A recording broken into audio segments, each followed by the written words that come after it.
अस्सलाम वालेकुम जी। इस वक्त हम जलसा गाह पहुंच चुके हैं। 2 बजे का टाइम है दिन का। मैं हूं, मेरे साथ जुबैर कसाना साहब और ILF की तमाम टीम यहां पर मौजूद है। आप जरा यहां वीडियो बनाएं। ये सड़क सारे रास्ते खुले हैं।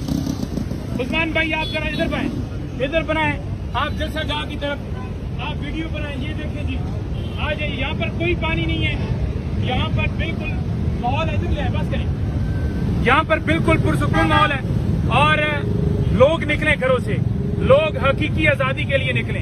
आपको निकलना होगा अगर आप चाहते हैं कि आपके बच्चों का मुस्तकबिल जो है वो ब्राइट हो, रोशन हो, तो आपको हर सूरत इस जलसे को कामयाब करना होगा। इस जलसे की कामयाबी के लिए आपका घरों से निकलना बहुत जरूरी है। हम जलसा गाह पहुंच चुके हैं। इंसाफ लॉयर फोरम की टीमें पहुंच चुकी हैं। दीगर हमारे दोस्त आ रहे हैं। तमाम कारकुनान यहाँ पहुंचे, तमाम दोस्त यहाँ पहुंचे।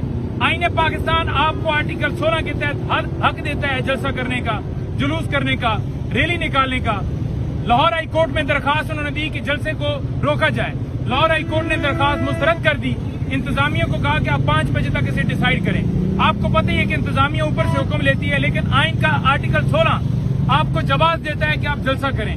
15 महीने आप लोगों ने टाइम दिया है, तो अब ये टाइम आ गया है। जब आपने आपने उनको टाइम दिया तो उन्होंने इजाजत नहीं दी, लिहाजा जलसा हमने करना है। जो हमारा हक है, कप्तान ने हुक्म दिया है, हकीकी आजादी के लिए निकलना है, अदलिया की आजादी के लिए निकलना है, जमहूरियत की बका के लिए निकलना है, पाकिस्तान की आजादी के लिए निकलना है और इस जलसे को कामयाब करना है।